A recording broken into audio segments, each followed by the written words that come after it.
नमस्कार, मैं एडवोकेट वैभव राज दुबे।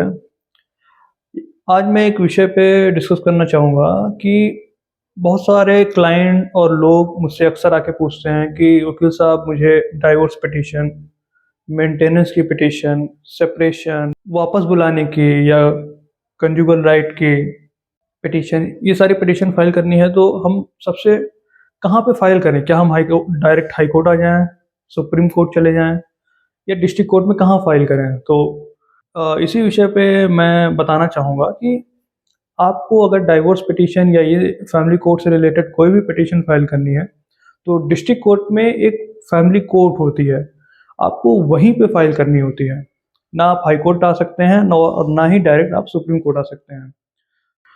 हालाँकि कुछ स्पेशल सर्कमस्टांसेस में सुप्रीम कोर्ट ने ये सिस्टम बनाया है और एक व्यवस्था दी है कि आप डायरेक्ट सुप्रीम कोर्ट भी अप्रोच कर सकते हैं। पर वो एक स्पेशल सिनेरियो होता है और वो स्पेशल सिनेरियो है इर्रिट्रीवेबल ब्रेकडाउन ऑफ मैरिज, अर्थात एक ऐसी वैवाहिक स्थिति जिसको दोबारा कुछ किया ही नहीं जा सकता और ये अंतिम पड़ाव पर ही है। तो उस स्थिति में ही जो है आप डायरेक्ट सुप्रीम कोर्ट आ सकते हैं। Otherwise in all circumstances and in all condition आपको फैमिली कोर्ट से ही अपने केस को इनिशिएट करना होगा और वही कोर्ट आपका डिसीजन सुनाएगी।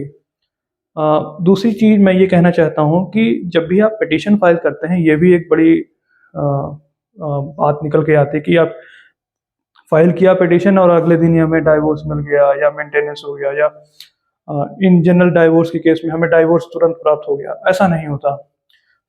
लोएस्ट कोर्ट जनरली 6 महीने से 18 महीने तक का एक कूलिंग ऑफ पीरियड, एक पीरियड वो डिसाइड करती है कि उसके बाद ही केस इनिशिएट होगा।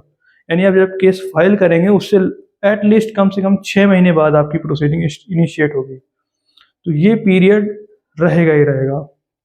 इसमें मेंटेनेंस चलेगा, इसको कम भी कर किया जा सकता है, बट ये एक नॉर्मल पीरियड है कि जिसको फॉलो करती है कोर्ट।